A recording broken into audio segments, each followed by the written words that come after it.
नवीन वर्ष सुरू झाल्यानंतर तरुण तरुणींना प्रतीक्षा असते ती फेब्रुवारी महिन्याची. कारण फेब्रुवारी महिना हा प्रेमी युगुलांसाठी जणू सणच असतो. 7 ते 14 फेब्रुवारी दरम्यान व्हॅलेंटाईन वीक साजरा केला जातो.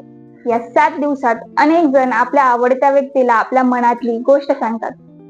तुमच्यापैकी बऱ्याच जणांनी आतापर्यंत तुमच्या आवडत्या व्यक्तीला प्रपोज केला असेल, पण ज्यांचं प्रपोजल अजून बाकी आहे, हा व्हिडिओ त्यांच्यासाठी आहे. व्हॅलेंटाईन डेच्या दिवशी जर तुम्हाला तुमच्या मैत्रीण, गर्लफ्रेंड, बेस्टीला किंवा क्रशला इम्प्रेस करायचं असेल तर मी काही टिप्स सांगणार आहे. या खूप सोप्या टिप्स आहेत आणि जर तुम्ही तुमच्या आवडत्या स्त्रीसाठी यापैकी कोणतीही गोष्ट केली तर ती तुमच्या प्रेमात नक्कीच वेडी होईल.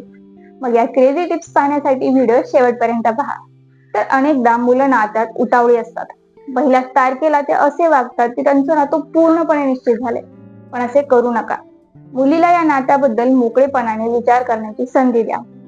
आपल्या भावनांनी तिच्यावर दबाव आणू नका. उतावीळपणामुळे मुलीसमोर तुमची छाप खराब होऊ शकते. मुलीला डेटवर घेऊन गेल्यावर तिची मतं आणि आवडीनिवडी तुम्हाला माहीत असायलाच हवी.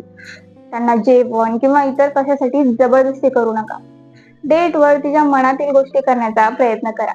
जर तुम्हाला तुमच्या गर्लफ्रेंड सोबतचं नातं पुढे न्यायचं असेल आणि गर्लफ्रेंड बॉयफ्रेंडच्या नात्याला नवी ओळख द्यायची असेल तर तुमच्या नात्याला होकार असणाऱ्या कुटुंबातील कोणत्याही सदस्याशी तिचं फोनवर बोलणं करून द्या किंवा त्यांच्याशी भेट घालून द्या.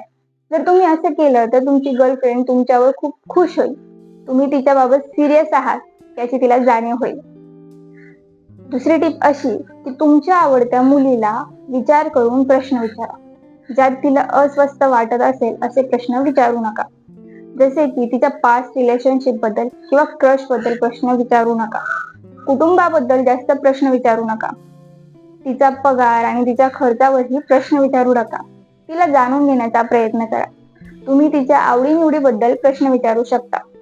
अधिकतर मुलींना खायला, फिरायला, शॉपिंगला जायला खूप आवडतं. त्यामुळे तुम्ही त्याच्याशी संबंधित प्रश्न तिला विचारू शकता. तुमच्या गर्लफ्रेंडला खुश करायचं असेल तर तुम्ही सरप्राईज ड्राईव्ह किंवा ट्रिप प्लॅन करू शकता. तुमच्या गर्लफ्रेंडला कोणत्या ठिकाणी जायला आवडते हे तुम्हाला माहीतच असेल तर यावेळी तिला खुश ठेवण्याचा प्रयत्न करा. यामुळे तुमचं नातं अजून घट्ट होण्यास मदत होईल. आता शेवटची पण महत्वाची टीप. तुम्हाला तुमच्या क्रशला किंवा बेस्टीला तुमच्या मनातल्या भावना सांगायच्या असतील तर सर्वात आधी कॉन्फिडन्स आणा. जर तुम्ही लाजाळू लोकांपैकी एक असाल तर हे तुमच्यासाठी चांगलं नाही. बहुतेक मुलींना अशी मुलं आवडतात ज्यांचा आत्मविश्वास चांगला असतो.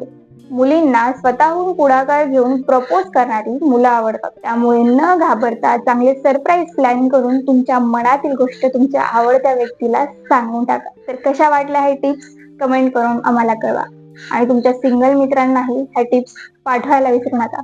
पाहत रहा फिलिंग्स मनातल्या.